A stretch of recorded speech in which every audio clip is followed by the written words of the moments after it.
नमस्कार, जय हिंद, वंदे मातरम।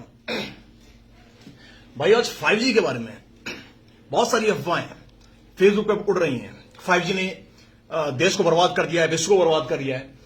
बहुत सारे लोग हैं जो 5G का समर्थन कर रहे हैं। ये वो लोग हैं जो फेसबुक का ज्ञान लेके आते हैं, जो व्हाट्सएप यूनिवर्सिटी में पढ़े हुए लोग हैं, जो तर्क देते हैं कि भैया जापान में 7G चल रहा है, इटली में, फ्रांस में चल रहा है, ऑस्ट्रेलिया में चल रहा है, वहां तो परिंदा भी नहीं मरा। फिर अचानक ऐसा क्या हुआ कि भारत के अंदर 5G का तांडव मचा हुआ है।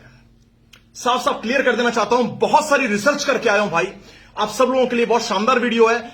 5G वास्तव में भारत के लिए बहुत खतरनाक है, ध्यान रखिए। 5G वास्तव में भारत के लिए बहुत खतरनाक है। 5G से कोरोना नहीं होता, यह कंफर्म बात है। 5G में जो इलेक्ट्रोमैग्नेटिक पार्टिकल्स हैं, यानी जो वेव तरंगें, जो वेब रेडियो पार्टिकल्स हैं, वो बैक्टीरिया को या वायरस को कैरी नहीं करते। बैक्टीरिया नहीं फैला सकते, वायरस नहीं ले सकते।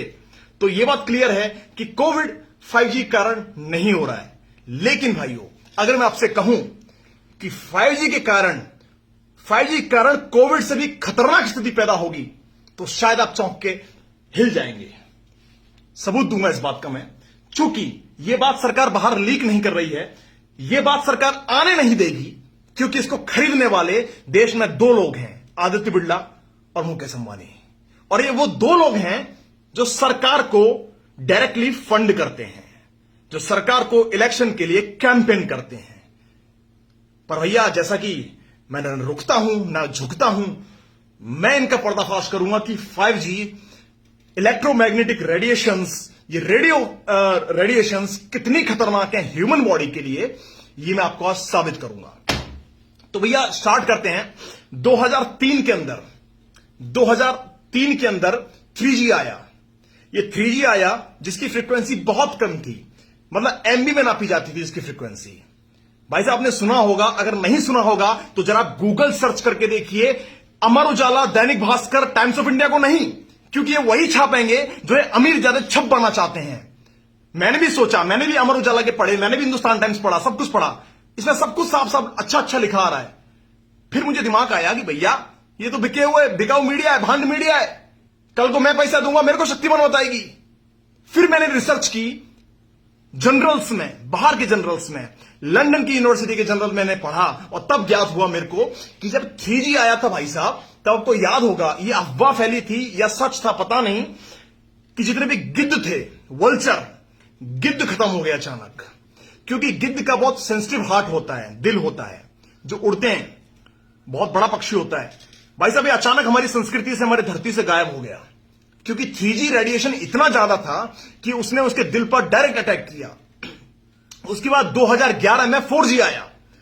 4G जब टावर्स लगाए गए, इसका रेडिएशन ज्यादा था, इसकी फ्रीक्वेंसी ज्यादा थी, हमें सुविधा हुई, वीडियो कॉल करने लगे हम लोग मोबाइलों पे। लेकिन भाई साहब, ये भी 600-800 MB के करीब जा रहा था, इसका कम था तुलना 4G के, जो आने वाला 5G है। इसमें भाई साहब कोर्ट ने ऑर्डर किया, ये इंटरनेट पर कोर्ट का ऑर्डर पढ़ सकते हो, कि 4G की जितनी भी लाइंस हैं, जितने भी टावर्स हैं, वो सिटी से 2 किलोमीटर दूर लगाए जाएं, 2 किलोमीटर दूर लगाए जाएं, ताकि ह्यूमन बॉडी पर इसका इफेक्ट ना आए। पर क्या ऐसा हुआ? आपके घर के आसपास भैया 4G के टावर लगे होंगे, मैं गारंटी ले रहा हूं, आपके घर के आसपास 4G के टावर लगे हैं। जिससे हो क्या रहा है भाई साहब, अब मैं आपको खुल के बताता हूं इसकी बीमारी के लक्षण क्या हैं, क्योंकि मेरी बात कुछ लोगों से हुई है जिसकी सही जांच पड़ताल की गई है। जिन लोगों ने ब्लड कैंसर आपको होता है, आपको मिर्गी के दौरे पड़ते हैं, प्रेगनेंसी पर फर्क पड़ता है। जिन प्रेग्नेंट लेडी जो 4G पर बात कर रही हैं, रेगुलर वीडियो कॉल पे बात कर रही हैं, उनके बच्चे मानसिक विकलांग होते हैं, शायद शारीरिक विकलांग पैदा होते हैं। यह हकीकत बात है। मैं उन डरने वाले लोगों में से नहीं हूं जो सरकार ने बोल दिया भैया यही बोलना है वही बोलूंगा। मैं कोई मीडिया पर्सनालिटी नहीं हूं। शायद लाइट यहां की चली गई है, लेकिन फिर भी मैं जारी रखूंगा। दूसरी बात, 1.8 वाट प्रति किलोग्राम के हिसाब से फ्रीक्वेंसी छोड़ी जा रही है। उसके बावजूद भी 5G की रेडिएशन में जमीन आसमान का फर्क आएगा। अब मैं उन लोगों की बात कर दूं जो ये कहते हैं भैया पहले से 5G चल रहा है, अमेरिका में पहले से 5G चल रहा है, जापान के अंदर। उनकी बातों का खंडन मैं किस तरह कर सकता हूं कि भैया जापान को जो घनत्व है, यानी वहां जो पर स्क्वायर किलोमीटर पर जो आदमी रहते हैं वो बहुत कम रहते हैं। हिंदुस्तान की आबादी बहुत ज्यादा है, यहां का घनत्व तो बहुत ज्यादा है, वकायदा यहां पर टावर्स ज्यादा लगाने की जरूरत है। और मैं आपको बता दूं कि हिंदुस्तान में क्या डील हुई है, क्या समझौता हुआ है, क्या संधि हुई है इन अरबपतियों के बीच में, क्लियर बता देता हूं। मुकेश अंबानी ने यानी जियो के मालिक ने 57,000 करोड़ 57,000 करोड़ रुपए में 5G स्पेक्ट्रम को खरीदा है। अभी किससे खरीदा है आपको जानकारी होनी चाहिए इस बात की। भैया चाइना ही पूरे वर्ल्ड में मालिक है 5G केबल्स की। यह सत्यापित वर्ड्स के साथ कह रहा हूं, मेरी हर बात में सच्चाई है, बहुत रिसर्च करके आता हूं। हुवेई नामक की कंपनी जो चाइना की कंपनी है, उस कंपनी का आधिपत्य है, अधिकार है। वो अधिकार से भैया हमारे मुकेश अंबानी भाई साहब लेंगे 5G, और ये बता रहे हैं कि स्वदेशी कंपनी है। ये कोई स्वदेशी नहीं है, बाहर के लोगों से आधिपत्य लिया जा रहा है इंडिया में आप मालिक हो, इंडिया में आप मालिक हो, लेकिन है तो बाहर की कंपनी से ली हुई। अब दूसरी बात, 5G जब लिया जा रहा है तो उसमें कुछ इंटरनेशनल मानक निर्धारित किए जाते हैं कि आपको इतनी फ्रीक्वेंसी छोड़नी है।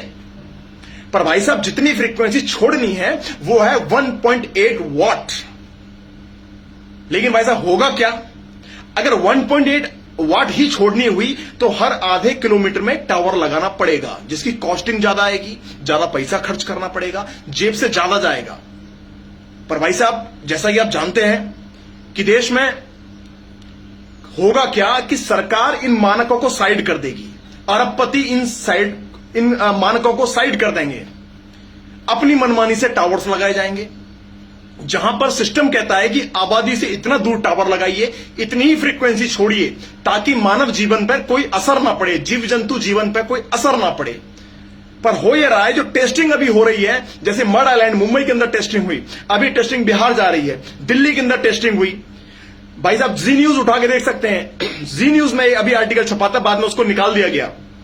जब दिल्ली में टेस्टिंग गई तब जो मानक निर्धारित किया गया था 1.8 वॉट से 14 गुना ज्यादा फ्रीक्वेंसी पाई गई, 14 टाइम्स ज्यादा फ्रीक्वेंसी पाई गई।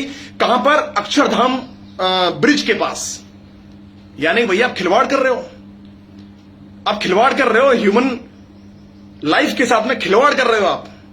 मैं पूछना चाह रहा हूं भारत सरकार से, मैं पूछना चाह रहा हूं इंटरनेशनल अथॉरिटी से जो माइक्रोवेव रेडिएशंस को निर्धारित करती है, कि आखिर आप दखल अंदाजी क्यों नहीं करते हो इन भारत के उद्योगपतियों पर। मैं मानता हूं कि भारत सरकार को फंड जाता होगा, मैं मान सकता हूं कि कोरोना काल में इन्होंने बहुत दान दिया होगा, हजारों करोड़ दिया होगा, मैं मानता हूं इन्होंने गैस ऑक्सीजन सिलेंडर बहुत पहुंचाए होंगे। पर भाई साहब अपना प्रॉफिट निकालने के चक्कर में जो आप ह्यूमन लाइफ के साथ में खिलवाड़ कर रहे हो, मैं जानना चाहता हूं कि ह्यूमन लाइफ के साथ में इतना बड़ा आपने पंगा ले लिया, 4G के चक्कर में आधे जीव जंतु खत्म हो गए। जो लोग फेसबुक के ज्ञान देते हैं, व्हाट्सएप से पढ़ के आते हैं यूनिवर्सिटी से कि भाई 6G 7G चल रहा है, इटली में, फ्रांस में, अमेरिका में चल रहा है, लेकिन वहां के घनत्व के हिसाब से फ्रीक्वेंसी सेट है और बढ़िया है, वहां की सरकार ख्याल रखती है इस बात का। पर भाई साहब हमारी सरकार 4G के चक्कर में अगर हमारी सरकार ने ख्याल रखा होता तो 4G के टावर्स हमारी आबादी से 2 किलोमीटर दूर होते, जो कोर्ट का आदेश है, सुप्रीम कोर्ट का आदेश है। भाई साहब 2 मिलियन पक्षियों की हत्या होती है, मैं नहीं कह रहा हूं, ये तो टाइम्स इंडिया का अखबार कहता है। 2 मिलियन पक्षियों की हत्या होती है इस 4G के रेडिएशन के कारण। कितने पक्षी मारे जाते हैं due to this 4G radiation, internet पर डालिए आपको रिजल्ट मिलेगा। तो 5G से क्यों नहीं होगा? अब ये जानिए 5G कितना हमारे लिए इंपॉर्टेंट होगा। 5G यानी 5th जनरेशन। जैसे कि आपके घर में एंड्रॉयड टीवी है कि आप अपने मोबाइल से कनेक्ट कर सकते हैं, व्हाट्सएप देख सकते हैं, नेटफ्लिक्स देख सकते हैं, उसी तरह से 5G एक आधुनिक बदलाव लाएगा हमारे जीवन में। जहां जहां 5G होगा, यानी आपके फ्रिज में 5G होगा तो वो आपके मोबाइल से खुल सकता है, आपके रेफ्रिजरेटर पर, क्या नाम है, एसी पर 5G होगा, आपकी आज्ञा से बंद हो सकता है। आपकी टीवी, आपके दरवाजे, आपकी लाइट्स, जहां जहां 5G होंगे वो आपके मोबाइल के इशारों पर काम करेंगे। बहुत आधुनिक हो जाएगा आपका घर। 5G ये दुनिया लाने वाला है, आनी चाहिए।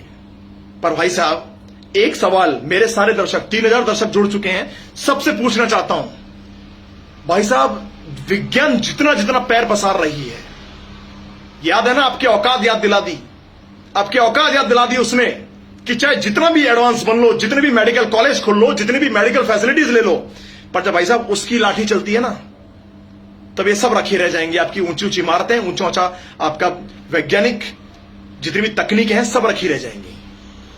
कोशिश करते रहिए, आधुनिक बनिए, पर सांस्कृतिक पैमाने पर आपने पेड़ों को काट डाला। एक फोटो देख रहा था कि पेड़ों के कटे हुए तने लाइन से किसी गाड़ी में जा रहे हैं, और दूसरा फोटो देख रहा था कि लाइन से उन्हीं गाड़ियों में ऑक्सीजन सिलेंडर आ रहे हैं। भाई साहब, अगर हमने अपने पेड़ पौधों को नहीं काटा होता, ये जंगल सफाया करके इमारतें नहीं बनाई होती, तो आज शायद इस वातावरण में ऑक्सीजन की कमी ना होती। मैं पूछना चाहता हूं इन सब लोगों से, 3-3.5 हजार लोग जुड़ चुके हैं, कि भाई साहब, क्या हमारे पास में लाइट नहीं थी, क्या पंखा नहीं चलता था, तब क्या हम जिंदा नहीं थे? क्या हमारी डिलीवरी हॉस्पिटल में होती थी आदिकाल से? जैसे जैसे जमाना बदला, जैसे जैसे हम आधुनिक होते चले गए, भाई साहब, आज एसी ना चले तो बंदा मरने लगता है। आज अगर लाइट ना आए तो आधे लोग तो मर ही जाए। भाई साहब, हमने सिस्टम को इतना ढाल लिया है, अपने आप को ढाल लिया है कि हम बिना विज्ञान के जिंदा नहीं रह सकते। तो हम क्यों गुलाम होते जा रहे हैं इस विज्ञान के? अभी 5G आएगा, फिर 6G आएगा। हम उठ के जाना नहीं चाहते लाइट बंद करने, आजकल ताली बजा के, चुटकी बजा के लाइट बंद करना चाहते हैं। हो यह रहा है कि हमारी बॉडी निस्ता नाबूद होती जा रही है, बच्चे विकलांग पैदा हो रहे हैं।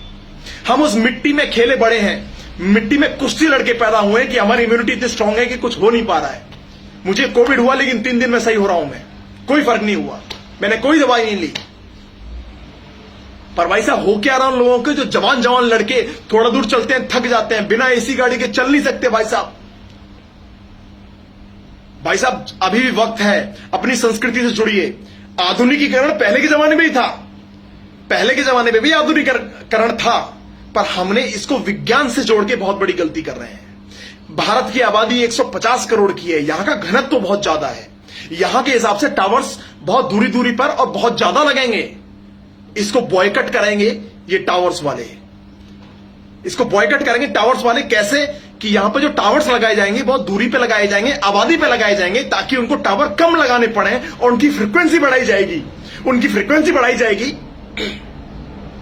तो ब्रेन ट्यूमर हो सकता है, ब्लड क्लॉट हो सकता है, हार्ट फेल हो सकता है, प्रेग्नेंट लेडियों पर असर कर सकता है, मिर्गी आ सकती है, आपको बहुत सारी बीमारियों को जन्म देंगी।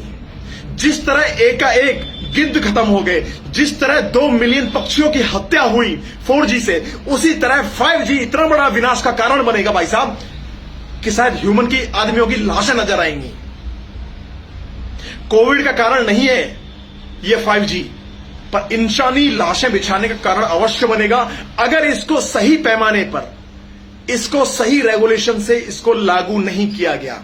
मैं अपील करता हूं भारत सरकार से, मैं अपील करता हूं इन बड़े बड़े उद्योगपतियों से, जो एयरटेल लेके आ रहा है, जियो लेके आ रहा है, कृपया हमारी भावनाओं का, कृपया हमारे ह्यूमन लाइफ का ख्याल कीजिए कि आपको जो इंटरनेशनल पैमाना जो रखा गया है कि इतने ही फ्रीक्वेंसी पर, इतनी दूरी पर टावर लगाने हैं और इतनी फ्रीक्वेंसी पर ही आपको चलाने हैं, कृपया उसका ध्यान रखा जाए। अपना जेब खर्चा बचाने के चक्कर में आप तो पहले से अरबपति खरबपति हो, थोड़ा और कम कमा लोगे तो कोई फर्क नहीं पड़ जाएगा, लेकिन आपके कारण इतनी लाशें बिछेंगी, उससे पूरे हिंदुस्तान को फर्क पड़ेगा। न जाने कोविड किन गलतियों की सजा है, न जाने किसके किए हुए कर्मों की सजा पूरे हिंदुस्तान, पूरा विश्व काट रहा है। कम से कम और एक तीसरी लहर आने से बचिए, कम से कम और एक नई बीमारी को जन्म मत दीजिए। मैं आखिरी बार ये रिक्वेस्ट कर रहा हूं मेरे पूरे भाई लोगों से, कृपया फैक्ट को जानिए कि कोविड-19 5G का कारण नहीं बना है। ये 5G कारण बनेगा उन हजारों मौतों का, अगर इसको सही तरीके से फ्रीक्वेंसी में नहीं लॉन्च किया गया, अगर सही तरीके से आबादी से दूर हटके इन टावर्स को नहीं लगाया गया और उसका रेगुलेशन सही नहीं रखा गया। क्योंकि इसकी आने वाली रेडियो वेव्स इतनी खतरनाक हैं, इतनी गर्मी पैदा करती हैं, इतनी एनर्जी पैदा करती हैं, मैं जो साइंटिफिक लैंग्वेज में बताऊंगा आपको समझ में नहीं आएगी, तो आपको मैं देसी लैंग्वेज समझा रहा हूं कि इसको आने वाली जो गर्माहट की तरंगे हैं वो आपके दिमाग पर, दिल पर इतनी ज्यादा बुरी तरह असर डालेंगी कि आप 40 साल के बाद जी नहीं पाओगे। आपको अस्थमा होने लग जाएगा, आपके ब्लड क्लॉट्स होने लग जाएंगे, यानी ब्लड में आपके धब्बे जमने लग जाएंगे। महिलाएं जो प्रेग्नेंट हैं उन बच्चों पर असर करने लग जाएगा, आपको मिर्गी की शिकायत होने लग जाएगी, आपकी याददाश्त पर असर पड़ेगा। तो कृपया इस वीडियो को ज्यादा से ज्यादा शेयर कीजिए ताकि ये उन आकाओं के कान में गूंज सके जो हमारे हिंदुस्तान की जनता के साथ खिलवाड़ करेंगे। किसी भी गलती के लिए माफी चाहता हूं। मेरा इंटेंशन किसी भी तरीके से सरकारी या किसी भी कॉर्पोरेट को हानि पहुंचाना नहीं था, लेकिन सच्चाई मैंने बयान की है कि 4G के मामले में इतना घोटाला हुआ है, 5G स्पेक्ट्रम में भी आखिर घोटाला हुआ, तो हम भारत सरकार से सवाल पूछने के अलावा क्या कर पाएंगे। जोड़ते हैं अगली बार नए केस के साथ में, नए खुलासे के साथ में। तब तक के लिए जय हिंद, वंदे मातरम।